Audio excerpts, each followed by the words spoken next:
Fala pessoal, tudo bem? Professor Lucas falando aqui e estamos hoje nessa aula para mais uma semana, né, das nossas aulas à distância nesse período de quarentena, nesse período de pandemia, tá? E hoje, como vocês podem bem ver, a gente vai fazer uma correção do nosso teste com consulta na disciplina de Sociologia, beleza? Então, ao invés da gente continuar seguindo com os conteúdos, nessa semana a gente vai fazer uma correção, né, da nossa avaliação do nosso teste com consulta, beleza? Porém, tá? Antes de vocês começarem, tá, a acompanhar essa correção do teste de consulta, do teste com consulta de Sociologia e também o teste de consulta de Filosofia, tá? Eu recomendo que vocês assistam primeiro a correção do teste com consulta de História. Por que eu estou falando isso, gente? Tá? Na aula, né, na correção do teste de consulta de História, eu faço uma análise, tá, qualitativa de todos os portfólios e todos os testes com consulta. Quando eu falo todos, das disciplinas de Sociologia, de Filosofia e de História. Então, lá eu fiz uma análise, tá, do que eu já consegui acompanhar baseado nas correções. É extremamente importante que vocês assistam, né, que vocês fiquem atentos com tudo que eu falei lá, com tudo que eu enxerguei nessas correções, nessas análises, tá, dos portfólios e testes com consulta de História, Sociologia e Filosofia.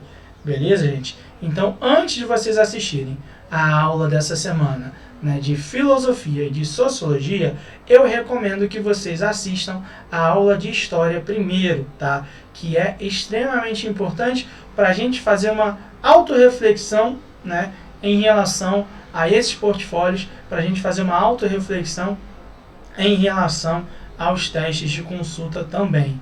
Valeu, gente? Então, né, se você já assistiu a aula de História, beleza? Pode prosseguir aqui sem problema algum. Agora, se não, recomendo que você primeiro assista a aula de História e depois você venha para cá, beleza? Dito isto, né, não sei se você seguiu a minha recomendação ou não, né, a gente vai começar aqui a corrigir, né, o nosso teste com consulta de Sociologia, tá? Então vamos lá, gente, olha só. O teste, né, como vocês bem sabem, ele é dividido em 5 questões discursivas e 5 questões objetivas, tá? Aqui, basicamente, a gente vai tentar, né, fazer uma correção de cada uma, né, dessas questões e dentro delas também a gente vai tentar abordar, a gente vai tentar fazer uma espécie de uma revisãozinha, né, breve em relação, né, ao conteúdo que a gente trabalhou em cada uma delas. Aqui cada uma delas vai se referir, beleza, gente? Então vamos lá na questão número 1, que é uma questão discursiva. Ela fala aqui o seguinte pra gente: explique o motivo pelo qual não podemos apontar que a forma de governo republicana pressupõe obrigatoriamente a existência de um sistema democrático de direito. Então vamos lá, gente. Olha só, quando a gente estava lá na nossa aula sobre república, monarquia, né, e anarquia, eu lembro que geralmente quando a gente vai falar de república, quando a gente vai falar de monarquia, a gente tende a, né, fazer um comparativo entre os dois e colocar a monarquia como símbolo de oposição, como algo oposto à república, né? No entanto, o que eu apontei para vocês naquela aula? Eu falei que a gente não pode apontar, a gente não pode definir que, né, república e monarquia são opostos. Não, porque toda vez que a gente vai falar de república, a gente tem que lembrar que a ideia de república é um governo do povo, tá? República, então, é uma ideia de coisa do povo. Vem res pública, coisa pública, tá? Então, geralmente, quando a gente vai trabalhar, a gente tem que apontar e defender a ideia de que república é um governo justo. É um governo que preza pelo bem público, que tenta exterminar com aquela ideia dos privilégios existentes dentro de uma sociedade, tá? Então, é um governo que preza por uma igualdade jurídica, por uma igualdade, né, social em si. Logo, se a gente fala que uma república ela tem como principal característica a ideia de ser um governo justo, um governo que preza pelo bem comum, a gente não pode associar a monarquia a isso. Então a gente vai colocar que, o contrário de república é um governo injusto. No entanto, se a gente pensa que a república é um governo justo, geralmente a gente vai ter uma noção na cabeça, então, de que um regime republicano ele não pode ser considerado uma ditadura. Ou seja, todo regime republicano geralmente vai se acreditar, geralmente vai se defender de que ele é um regime democrático. Porém, você é meu aluno, e meu aluno tem sempre que lembrar que, necessariamente, um regime republicano, ele não é democrático. Por que eu estou colocando isso? Eu falei com vocês nas nossas aulas à distância de que, ao longo da história, e aí eu peguei principalmente o Brasil, durante o regime republicano, a gente vai observar alguns momentos onde a democracia ela não vai se fazer presente.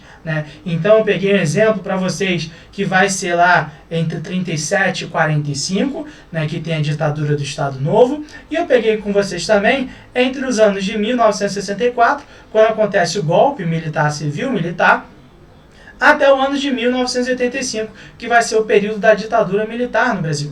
Então, esses governos, esses períodos da história, o Brasil era um país republicano, Ele não deixou de ser um país republicano. Só que os preceitos democráticos não imperavam aqui. Existia toda uma estrutura, existia uma ideia que vendia, que vendia uma imagem de que aquele regime republicano, liderado primeiro por Vargas e depois pelos militares, eles prezavam pelo bem comum, eles prezavam pelo bem público. Só que, quando a gente vai falar de democracia, qualquer regime democrático, ele precisa ter 3 preceitos, ele precisa ter 3 características básicas, que vai ser a nossa resposta, que vão ser os pilares essenciais que a pergunta de número 3 vai falar com vocês. Então, quando a gente for falar de república, a gente não pode associar a república como um governo, como uma forma de governo democrática por si só, democrática por natureza. Não, pera lá, muita calma. Por quê? Quando a gente vai falar de democracia, eu já falei com vocês nas aulas, aquelas aulas que a gente trabalhou com questão política, a gente trabalhou com questão de democracia e autoritarismo, que a democracia é extremamente frágil e para ela existir, ela tem que atender, ela tem que se fazer presente através de 3 pilares essenciais, através de 3 características essenciais, mas que a gente vai falar na questão de número 3, beleza? Então, toda vez que a gente for falar se república é democracia, a gente tem que lembrar disso aqui que eu falei na aula de hoje e que eu falei com vocês em algumas aulas atrás de sociologia. Valeu? Então a gente mata essa questão 1 dessa forma, Agora, a gente vai ali para a questão de número 2. A questão número 2, ela vai falar o seguinte para a gente. Explique as diferenças existentes entre os regimes constitucional e absolutista, modelos característicos da forma de governo monárquica, Então agora, aqui a questão não está trabalhando mais com república, mas está trabalhando com a ideia de monarquia. E aí eu lembro que nas aulas, ou no caso, na aula que a gente trabalhou com república, monarquia e anarquia, de novo falando dela, eu lembro que eu diferenciei os tipos de monarquia existentes. Eu peguei a monarquia absolutista, aquela monarquia que ela é a característica, que é um exemplo marcante do período da Idade Moderna, ou seja, aquele período que a gente trabalha que ocorre após o fim da Idade Média, e o início da Idade Contemporânea, quando há um processo de formação, da construção dos Estados Nacionais modernos, e aí esses Estados Nacionais modernos, a gente vai observar que ele vai ser caracterizado pela concentração de poder, tá? Na Idade Média havia uma desconcentração total, tá? Então o poder ele não era concentrado. Quando a gente entra na Idade Moderna, a gente vai observar que ali o poder, né, ele vai se concentrar nas mãos de um monarca, nas mãos de um rei. Esse rei, como eu já falei com vocês, ele vai ter um apoio, obviamente, da nobreza e vai ter um apoio também, né, religioso, que na época, naquele momento lá, era a Igreja Católica, tá? E aí esse rei, ele vai começar a concentrar todos os poderes na mão dele. Quais são esses poderes? Executivo, legislativo e judiciário. Tá? Então ele vai ser o grande soberano, ele vai ser o grande monarca absolutista. Tá? Então, quando a gente fala de uma monarquia absolutista, a gente vai observar que o poder ele é passado de forma hereditária, o rei ele vai reinar e vai governar ao mesmo tempo, só que a grande característica é que ele vai ter um poder totalmente concentrado nas mãos dele. Não vai existir um parlamento, não vai existir uma constituição que possa limitar os poderes desse rei. No entanto, tá? A partir mais ou menos do século XVII, vamos lá galera, 1601 até 1700, a gente vai observar que alguns modelos teóricos, alguns movimentos ideológicos vão começar a contestar cada vez mais aquela ideia, a existência de uma monarquia absolutista, tá? Nesse período, a gente vai notar que vai acontecer as revoluções inglesas, a Revolução Gloriosa e a Revolução Puritana, tá? Vai ser a primeira revolução burguesa da história. Essa revolução vai ter como principal característica, as revoluções inglesas, né, vão ter como principal característica a limitação do poder do rei.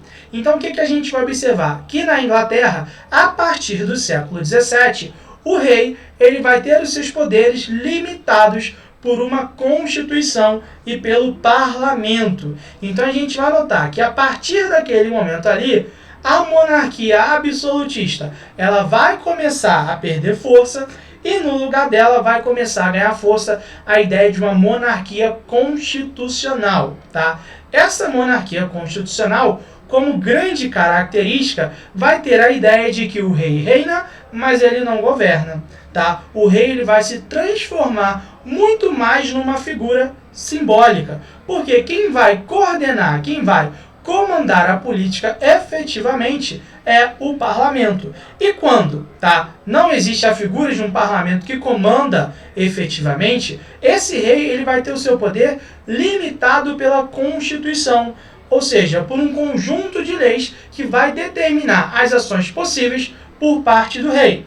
Lembrando que dentro de uma monarquia constitucional, o rei ele só tem o poder executivo nas suas mãos. Ele não tem o poder legislativo nem o poder judiciário, como ocorre nas monarquias absolutistas. Beleza? Tá? Então, essa é uma ideia extremamente importante da gente começar a pensar. Tá? Então, a gente consegue fechar aqui já a questão número 1 e a questão número 2, só relembrando aquelas coisas que a gente tinha trabalhado. Então, se você assistiu às aulas com bastante calma, com bastante atenção, você conseguiria fazer essas questões aqui com a maior tranquilidade possível, valeu? E aí, beleza, falamos da 1, falamos da 2. Agora a gente vai para a questão número 3. Na questão número 3, né, vamos lá, ler aqui, ela fala o seguinte: aponte e explique quais são os 3 pilares essenciais para a existência do regime democrático. Tá? Durante as correções que eu já fiz aqui, eu vi muita gente colocando que os 3 pilares essenciais para a existência do regime democrático é poder executivo, legislativo e judiciário. Gente, não tem nada a ver isso, tá? Reparem o que a questão pede para vocês. A questão vem e fala o seguinte: quais são os 3 pilares para a existência? A questão não pede quais são os 3 poderes. Em nenhum momento a gente falou isso, tá? A gente falou só na nossa última aula que teve, que foi sobre a questão da tripartição dos poderes.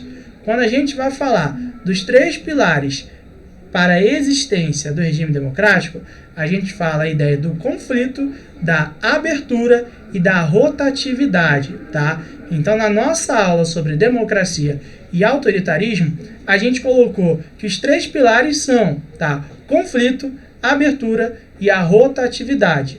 E aí, quando a gente falou sobre o conflito, a gente falou que a ideia do conflito não é essa questão de um conflito violento, não, mas é a contraposição de ideias dentro da sociedade, a existência de ideias divergentes e que essas ideias divergentes elas possam se chocar sim, mas se chocar, né, da maneira correta, sem ser de forma violenta, dentro dos ritos democráticos, tá? A contraposição de ideias ela é um pilar básico da existência de um regime democrático.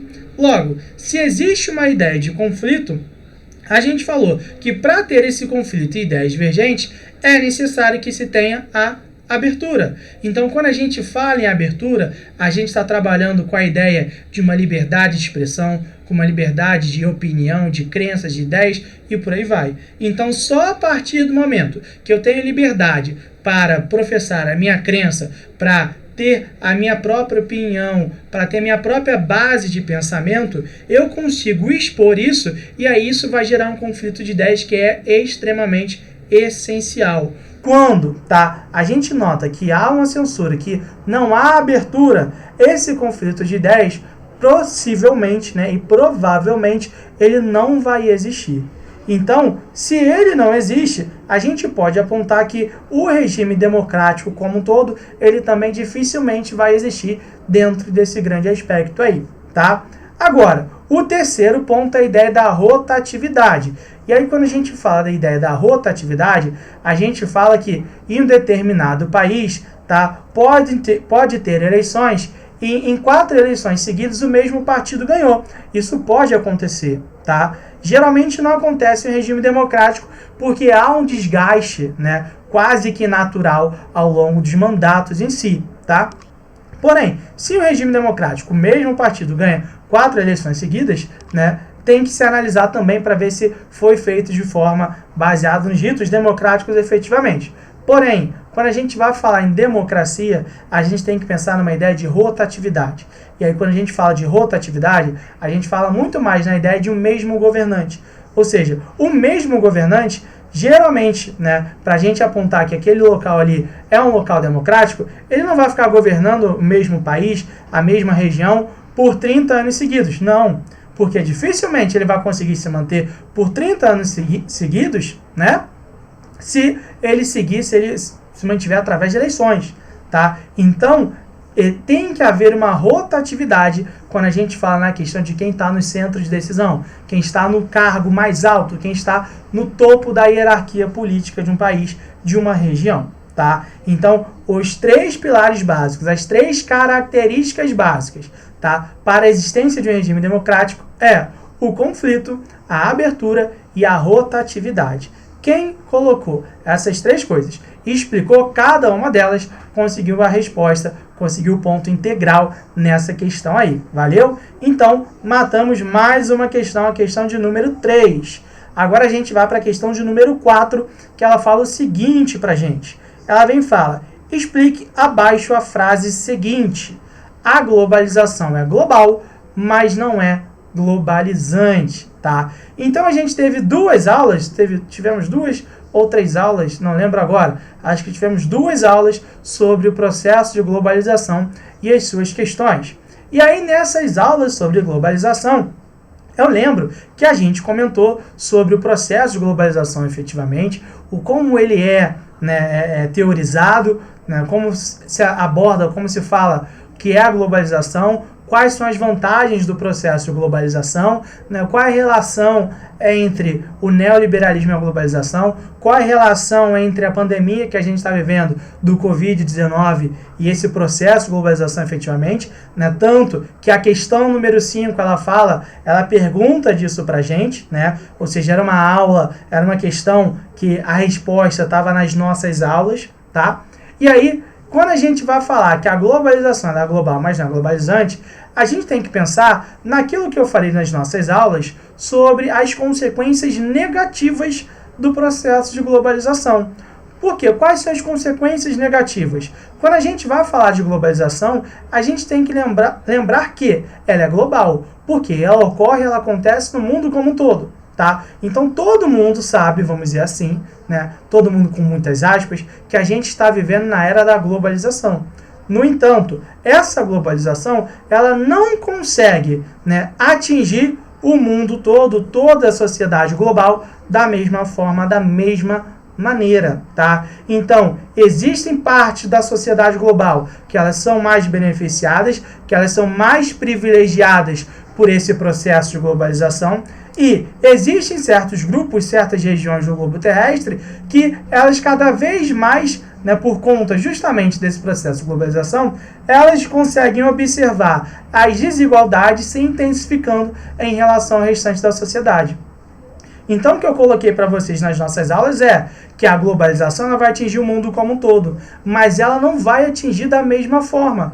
Por quê? Ao invés de tentar encurtar, reduzir as diferenças existentes no mundo, ela, em alguns casos, consegue, e em alguns casos, na maior parte dos casos, gente, ela consegue intensificar as, né, desigualdades já existentes dentro da sociedade. Beleza? Tá? Então, essa questão vocês tinham que colocar justamente isso, que ela vai ser global, porque vai estar no mundo como um todo, porém, tá, ela não vai conseguir reduzir as desigualdades. Ou seja, por conta, né, desse aumento das desigualdades, ela não vai conseguir, né, tornar esse processo globalizante. Tá? Ela vai intensificar as desigualdades existentes dentro da sociedade. Beleza, gente? Então, matamos, né, a questão número 4. Agora, das nossas questões discursivas, só falta o número 5, que a gente vai falar a partir de agora. E a questão 5, ela fala o seguinte pra gente. Explique a relação existente entre o processo de globalização e a disseminação de doenças, como foi apontado em uma de nossas aulas. Então, eu lembro que na última aula sobre o processo de globalização, a gente falou isso daí. E aí, quando a gente falou sobre o processo de globalização, eu lembro, né, que eu falei com vocês nas aulas que quando a gente vai falar de globalização, para muitos pensadores, esse processo começou lá com as grandes navegações, né, por volta lá do século XV. Né? E aí, quando há, né, o descobrimento da América em 1492 e o processo de colonização do Brasil, a gente vai observar que essa globalização, aos poucos, ela vai se intensificando, né? Muito menos como acontece hoje em dia, mas ela já existia naquele período ali.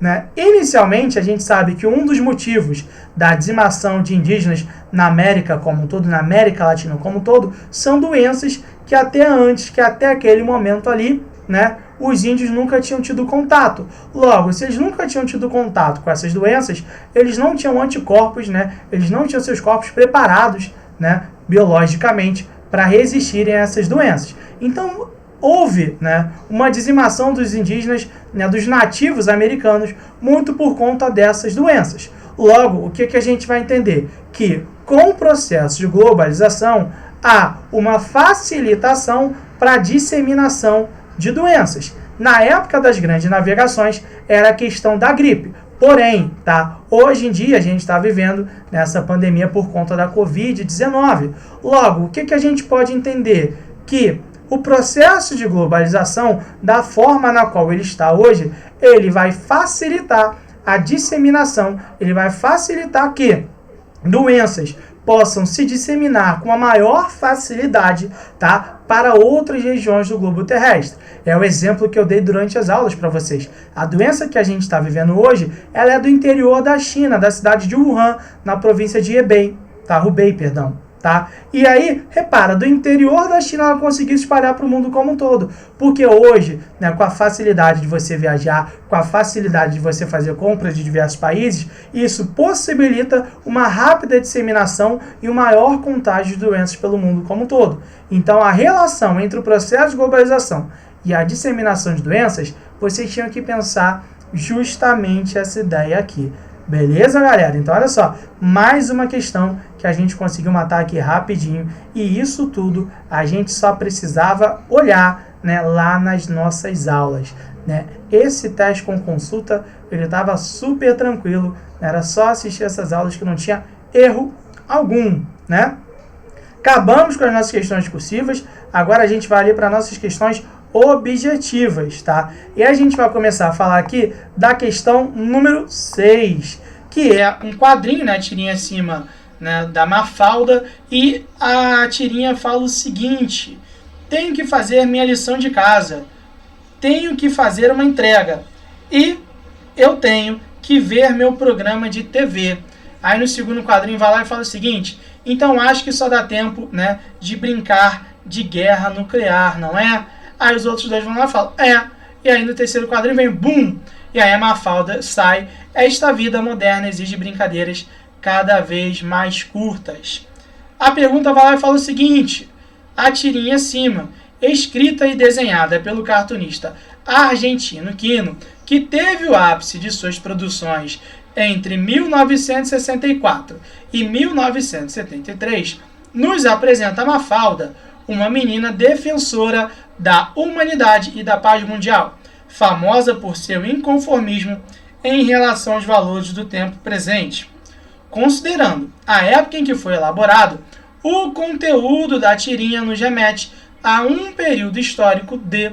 A resposta correta aí seria a opção C: polarização política e ideológica, tá? Então, o que você ia ver nessa questão aí? As datas que foram colocadas. Então, ali eles colocam pra gente que a data é 1964 e 1973. O que você tinha que fazer? Né, lá, pegar lá na história e ver o que isso aconteceu na história da humanidade. O que a gente vai lembrar? Que entre 64 e 73, o mundo estava passando pela Guerra Fria, que é caracterizada por ter uma guerra, né, um período, né, de polarização política e ideológica entre Estados Unidos, que era uma grande defensora do modelo capitalista, e da União Soviética, que era uma grande defensora do modelo socialista. Então esses dois, né, grandes países, né, da história da humanidade, nessas grandes nações da história da humanidade, eles vão ter, né, essas características no período que a gente conhece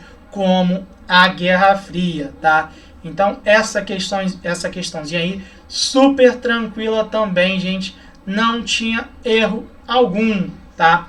Beleza, passamos da 6, agora a gente vai para a questão de número 7.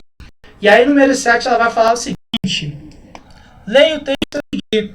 Como argumentaram, quase não sai, com muita propriedade diversos críticos da tradição sociológica, as nações e os estados nacionais não interagem simplesmente entre si. Sob as condições modernas, eles formam ou tendem a formar um mundo, isto é, um contexto global com seus próprios processos e mecanismos de integração. A forma nacional de integração, dessa forma, desenvolve-se e funciona em conexão íntima e num conflito mais ou menos acentuado com a forma global. Para aprender a sua relevância em relação à análise do nacionalismo, é necessário ter em mente que a globalização, de modo algum, é sinônimo de homogeneização. Pelo contrário, ela deve ser entendida como uma nova estrutura de diferenciação. De acordo com o texto, é correto afirmar que a resposta correta dessa aí vai ser D.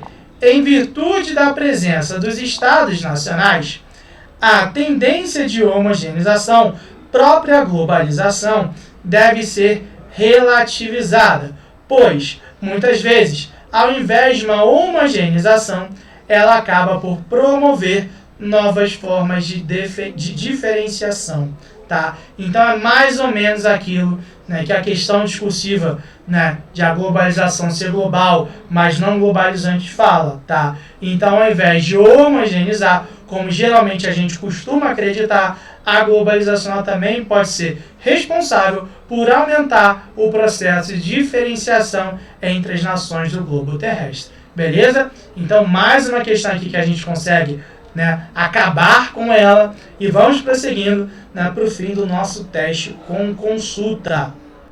Tá? Na 8 fala o seguinte: de acordo com o artigo 44 da Constituição federal, o poder legislativo é exercido pelo Congresso Nacional, que se compõe da Câmara dos Deputados, com representantes do povo brasileiro, o Senado Federal, com representantes dos estados e do Distrito Federal, e o Tribunal de Contas da União, órgão que presta auxílio ao Congresso Nacional nas atividades de controle e fiscalização externa. Com base na Constituição Federal, é correto afirmar que, tá, a resposta correta aí vai ser a D. Cabe ao Congresso Nacional elaborar as leis e proceder à fiscalização contábil, financeira, orçamentária, operacional e patrimonial da União e das entidades de administração direta e indireta. Essa questão aí a gente trabalhou lá na nossa aula sobre república, monarquia e anarquia, quando a gente falou de república e a gente deu algumas características sobre o modelo republicano, que ele é dividido em parlamento, essas coisas como um todo, tá? Então a gente trabalhou na nossa aula e, mais uma vez, né, a gente trabalhou também nessa aula da semana passada, que não constava, obviamente, no portfólio, mas que eu falei com vocês sobre a ideia da tripartição dos poderes. E aí eu dei uma analisada, né, um pouco mais densa, né, em relação a como que funciona os três poderes no país aqui no Brasil, beleza? Então, mais uma questão que a gente conseguiu finalizar aqui, e aí agora a gente vai para a questão número 9, para a nossa penúltima questão. Ela fala o seguinte, tem uma reportagem, e aí a reportagem vem lá e fala aqui: ditador proíbe carros pretos e quer que todos sejam brancos no Turcomenistão. Mudança para a cor favorita do presidente poderá custar até 11 mil euros por motorista. E aí ela fala o seguinte: o presidente do Turcomenistão, né, esse nome que eu não sei falar, não adianta, deixou seus cidadãos confusos com uma nova regra difícil de entender. Ele proibiu os carros pretos na capital, forçando os motoristas a pintar seus veículos de branco, que é a sua cor favorita. E ainda por cima, a ordem veio sem aviso. Os automóveis simplesmente começaram a ser rebocados, e quando os seus donos apareciam para buscá-los nos depósitos da polícia, eram informados pelas autoridades que deveriam torná-los brancos. E aí a questão também fala: por mais estranha que esta notícia seja, não é incomum vermos medidas unilaterais em regimes ditatoriais, seja por interesse político ou mesmo caprichos pessoais. Montesquieu, um dos mais importantes filósofos do iluminismo, ressaltou em suas obras que a melhor forma de evitar que medidas autoritárias se mantenham é criar um sistema focado na divisão dos poderes, o qual deve contar com. Essa questão eu também falei na nossa aula de república, né, monarquia e anarquia, e eu também voltei a falar agora ali na nossa aula de tripartição dos poderes, gente. E a resposta correta é a B, um sistema de pesos e contrapesos, o qual evita a concentração de poder na mão de uma única instância, tá? Isso serve, como eu falei lá com vocês, da ideia, né, de uma monarquia constitucional também, de uma monarquia parlamentarista. Então a gente trabalhou isso nessas duas aulas, né? A gente falou bastante, se a gente parar para pensar, né, de toda essa questão, né, de tripartição de poderes que Montesquieu trabalha. Então, sem querer, né, a gente já começou a trabalhar lá na nossa aula, né, de monarquia, república, anarquia, e terminou falando agora na nossa aula de tripartição dos poderes, né, gente? Então, beleza, fechamos mais uma questão, e aí agora a gente vai para a nossa última questão para começar a encerrar a nossa aula aqui, tá? Na qual a gente vai ver aqui a 10, e a 10 fala o seguinte: não quero que a minha casa seja cercada de muros por todos os lados, nem que minhas janelas sejam tapadas. Quero que as culturas de todas as terras sejam sopradas para dentro de minha casa, o mais livremente possível. Mas recuso-me a ser desapossado da minha por qualquer outra, tá? Esse trecho aí é do Mahatma Gandhi, Relatório de Desenvolvimento Humano, e está no livro A Geografia Geral. Considerando as ideias pressupostas, o texto, a resposta correta dessa aí vai ser a D. Indica o reconhecimento à diversidade cultural, além das necessidades de afirmação e de identidade, seja étnica, seja cultural, seja religiosa. Então, é uma crítica ao que a gente entende como um processo de globalização, que tem como grande objetivo toda aquela ideia de uma homogeneização da sociedade como um todo. Então, defende-se aí uma ideia de que a globalização tem que atender, né, às diversidades, né, pensar que existe uma heterogeneidade, né, cultural, étnica, e que não tem que ser um processo homogeneizador, no qual existe uma cultura que vai controlar todas as outras. Então é mais uma questão que vem como uma crítica a esse processo de globalização. Tudo bem, gente? Então aqui, né, a gente conseguiu fazer a correção, né, do nosso teste com consulta de sociologia, que pelo que a gente viu aqui estava bem tranquilo, assistiu as nossas aulas com afinco, com bastante atenção, você conseguia fazer esse teste com consulta com os pés nas costas, né? Bem tranquilo mesmo, não tem erro algum, tá? Então a gente vai encerrar nossa aula por aqui. Qualquer dúvida que vocês venham a ter em relação ao que a gente corrigiu aqui, né, só entrar em contato comigo, tá? Obviamente, a gente não tem as notas dos testes com consulta porque eu ainda estou corrigindo, tá? Então assim, esse teste com consulta estava bem tranquilinho, gente. Não tinha mistério algum. Valeu, pessoal? Então a gente vai encerrar nossa aula por aqui e a gente se vê na semana que vem. Valeu, um abraço para todo mundo, se cuidem, tchau, tchau.